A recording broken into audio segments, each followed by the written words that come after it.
I like to think that Shane Black had that problem like when he was filming the first movie with John McTiernan, and they're like, Right. yeah, Predator sounds cooler, we're just going with it. Right. I thought it was funny that she equated them to bass fishermen. Yeah, I mean, all that's really fun, right? So if you're going to take a couple of swipes at the Predator franchise, that's a great way to do it, right? Because we're all like, yeah, we don't care. We want to call him the Predator, right? It's like when they did why does Arnold Schwarzenegger have his accent when he's a robot, right? Well, they explained that in one of the Terminator sequels because here's what it would sound like if he didn't, right? So it's the same kind of joke, which I kind of liked. I'd rather have more stuff like that and still give me a cool Predator hunting the human kind of movie than over-explain a backstory. I don't know if I really want to go to the Predator world and see Predator society, but I certainly didn't like the whole DNA. Also, why do they keep coming back to Earth? I'm flattered, that they want to come back and think human DNA is so wonderful, but you would think that after traveling the galaxy, they may find something bigger and better that they might want to get their spinal fluid of. Well, Traeger is eventually going to compare us to Twinkies. The analogy is that when they announced Twinkies would no longer be produced, everyone wanted a Twinkie, and because Earth is in danger of global warming and soon, presumably in a generation or two, we will be dead. Keep in mind, this is all Sterling K. Brown just hypothesizing, pulling it out of the air, just saying, I think this must be what it is. Right. But the idea is because we are a limited quantity, you better get them while they're hot. Literally. You better come here while it's hot. Or before it's too hot. Yeah. Right. But that still doesn't make any sense to me. There's also a line said that the Predators want to move here. Oh, you're right. This is expounded upon in the script I read, is that the Predator world is becoming uninhabitable for them,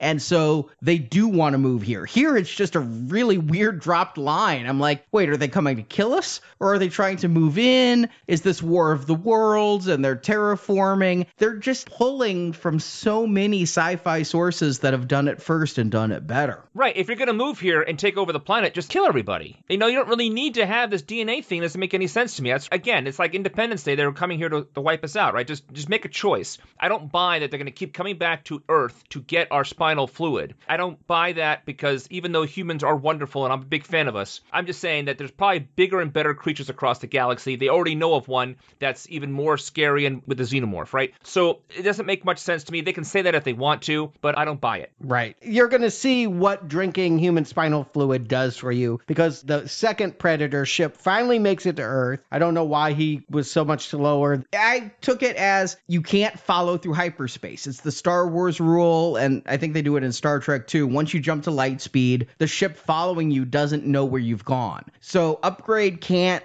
figure it out until Rory starts activating the Predator stuff on Earth. Right. And then Upgrade's able to track it to the planet and say, okay, now I know where I need to jump. He doesn't know that the guy wants to help out Earthlings because they're a rare commodity. That's the whole thing. This movie is dumb as fuck. It is. All right. At any rate, my point is all of a sudden we have some jet fights because cloaked and then uncloaked. I think that's where Rory comes in, is Rory's playing with the mask and this cloaked ship becomes uncloaked, and thus why we have, scientists that can instantly identify and target the second Predator ship, but have no idea where the first Predator ship is with the big MacGuffin that they need. And nor is this little P, when he wakes up, saying, hey, everybody, I got some important news. You need to go to my ship. He's instead biting people, clawing people, and generally putting out a bad image for predators to humankind. I loved that he bit people. I loved that the Predators bite in this film. They have these scary mouths, right? That can distend. And in 5 movies, we never see them use that offensively. I like that. I'll just lay it out in the original script. He'd been playing possum. He'd been waiting and he let them take him because he needed new equipment. And he knew they'd take him somewhere where he could get new equipment. And that new equipment is the backstory of the book. If you want to know how they got the spears, how they got all of that stuff that's decorating the hall, it's because they ran into this first Predator in Florida, who I believe the whole time I was reading it was this little pun, but gets killed at the end. Just was a mean alien. And so they took his stuff and stuck it on the wall. That's the only backstory you're going to get in this supposed prequel. And no, the book is not good enough otherwise to endure. It's a bad book. But you don't need that book, Stuart, to get that they got these artifacts because that's how they learned so much about the predators. Of course you don't. You would read the prequel to find out why little P is here. You wouldn't, for some nameless predator fighting some nameless mercenaries. I don't know what, that's a wank job. There's no point to that. Except it's supposed to be a mystery why he's here. You don't want the prequel novel to spoil the movie you're about to watch. That is the mystery of the movie, is what is this predator doing? What does this predator want? I don't like this DNA plot. Not only because, yes, we do see scientist predators, which I've always feared,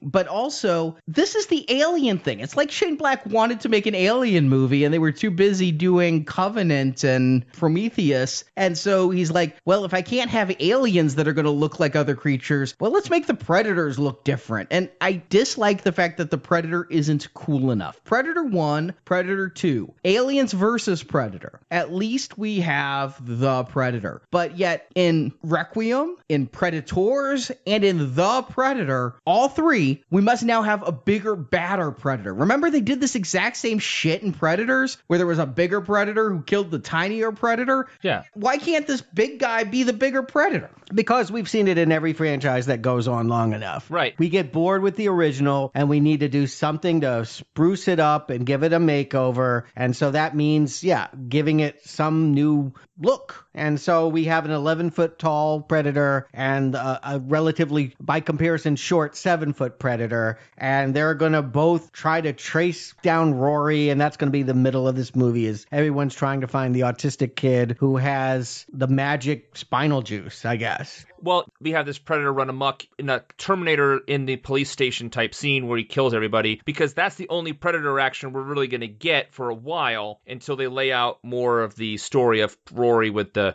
dogs and stuff like that. So, I thought they really featured this predator action and over-the-top violence here just to tell the people, yeah, it's a predator movie. We're going to give you some predators kills. And now. And they had the whole thing with Olivia Munn being naked, and that was a callback to the first movie when Arnold was in the mud about how if you're not armed, you're not going to get hurt, right? Something like that. In Arnold, he couldn't be seen. It's not that he wasn't armed, it's that they couldn't see him. And now here, it's, she's naked and cowering. I will give the movie this. They never go cheesecake. And with Olivia Munn, why wouldn't you? I mean, she's been on more Maxim covers than Jamie Presley, and yet they never go that way with her. I was kind of impressed that they didn't, especially since in the original script, she was just walking around naked for a while. But I'm not wrong, right? The Predator did have, we talked about this on previous shows, that if you're not armed, the Predator will not kill you. Yeah, the female in the original at one point was cornered, and they were like, why didn't he kill her? It's not a gender bias. It's if you don't carry a weapon, it's no fun. At least that's the way I understood it. There's no sport in killing you if you don't have a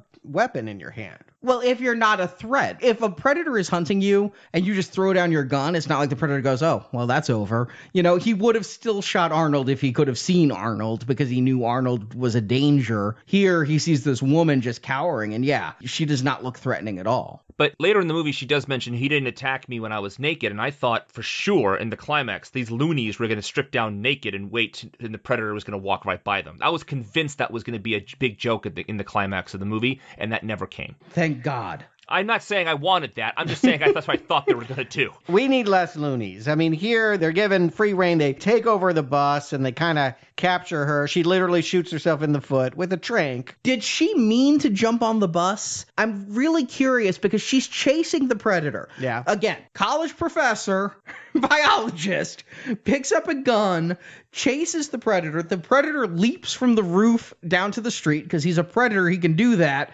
She leaps from the roof because she's been playing too much Spider-Man on the PS4. What the hell was she thinking? At best, she's going to break a leg unless she was trying to jump on the bus, which is stupid too. Well, I think this series has lacked a kick-ass female, honestly. I mean, I think times are such these days. We want to see the women as tough or tougher than the men, so they just overwrote her abilities. It's ridiculous that she's doing that, but This is the character they've decided is going to be the kick-ass female. It doesn't really match up with the image I have of an evolutionary biologist, but it's a movie. I'm not going to hold the fact that that's illogical against it if it's exciting. I just think that it ends up being this silly joke about kind of creepy. Are they going to rape her once they take her back to a hotel room and she's tranked out? Well, they never were. I mean, that was I know that McKenna had that thought, but it was stated, I think, pretty clearly, no, that these guys are soldiers. They would not do that. Yeah, why does that not comfort me? I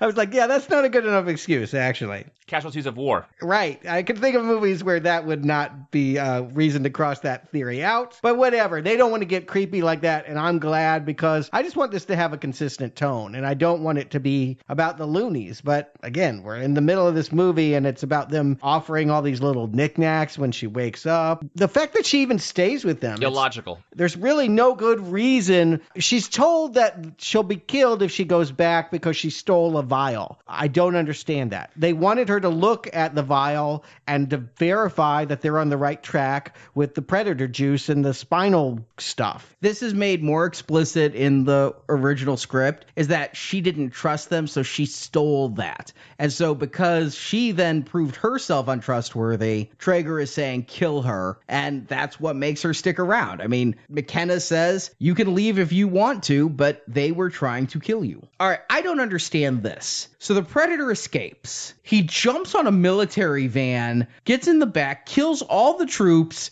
The driver's like, you okay back there? He knows what a thumbs up symbol is. He sticks the fucking amputated arm. What is that scene about? What is he gaining? Shane Black wants to be funny, and one should ask constantly why the emphasis is so much on humor. There was humor in all the Predators, but I wouldn't call any of them comedies, and this one is coming dangerously close to being labeled purely a comedy with bits like that. That was one of the moments that was making me want to turn on the movie. There were a couple of times where the jokes went too far. There's also later in the movie they talked about, my middle name is get the fuck out of here, and the other guy said, and I thought Gaylord was bad. And I was like, oh my God. So there's certain types, like the humor just overpowers anything. It's not even clever. It's like, you got to be kidding me. The humor was the best thing going for it, but should it have been, is I guess the real question. And when you have scenes like that Predator using the thumbs up of a severed hand, it's starting to feel like the old lady with the mop in Predator 2. Yeah, it really did feel like that. And then somewhere on the editing room floor, they get a camper van and decide to drive back to Quinn's home and try and find his autistic kid who he knows has all his Predator memorabilia. It is good to see Yvonne Strahovski here. I loved Chuck. I loved her in Chuck. I thought she was very good. You would never know she was an Aussie the way she pulls off that American accent. It's always weird for me to see an interview with her. I know her from Handmaid's Tale. Yeah, she's been around. She's working great. And also, we've seen her kick ass on Chuck. You know, if you have Yvonne Strahovski cast, why not put her in the Olivia Munn role? Why not? We know she can do it. She would have been better. She can do smart. Yeah. Olivia Munn is a bigger name, though. Well, make Olivia Munn why do we have these two different characters? Why isn't this about a family putting themselves together if that's the central thrust of this movie? So we have an estranged father, wife, and child, them coming together to help the Predator. I mean, it's not necessarily the movie I want, but it seems to be like the movie they wanted to tell. And then other things got in the way. And I feel like this movie would be better if it simplified, consolidated, and just got to where it was going more cleanly. No arguments from me. The problem is, if you took away the things that are currently muddying up the film, you're taking away the good things about the film, because the Predator is the least exciting character in this movie. He's not scary. He's not interesting. Now, I did like the Predator dogs. Now, we did see those previously in Predators. Yeah. They're doing something with dogs in this movie, and I don't know what they might have ever hoped to do, but if you've noticed, Olivia Munn was introduced at a dog park, and then Rory is walking home from school. There's a pit bull that will follow him, and he's like afraid of it, and then later at the baseball field, he's going to pet it. What were they going for with all of this? I thought it might be Here's what I went for, is we see the pit bull, and he's barking at Rory, and Rory's afraid. But then Rory finds out when alone with the pit bull's not so bad. Pit bull kind of nice. Pet the pit bull. And we see the predator dogs, and they come in, and they're all snarl, chomp, chomp. But then they lobotomize one by putting a bullet in its head, and all of a sudden it's really friendly, and it likes to fetch. I have this fear that there is a scene rightfully cut where, like, it's a boy and his predator dog, and, like, he's riding him or commanding him to do something. Like, just something you just wouldn't want this movie to do. It was always Olivia Munn's dog in the original script, but yes, he does play a bit in the end. But I thought what it was trying to tell us is scary things don't have to be scary. They can sometimes be your friend. Like this little predator running around. He looks scary and he's skinning people, but he's here to help us. I thought they were like paving the way for that. But the other thing they were doing, I'll jump ahead a little bit. The original climax had predator spiders, predator lizards, predator alligators, all kinds of predator monster pets. Okay. Yeah, All right.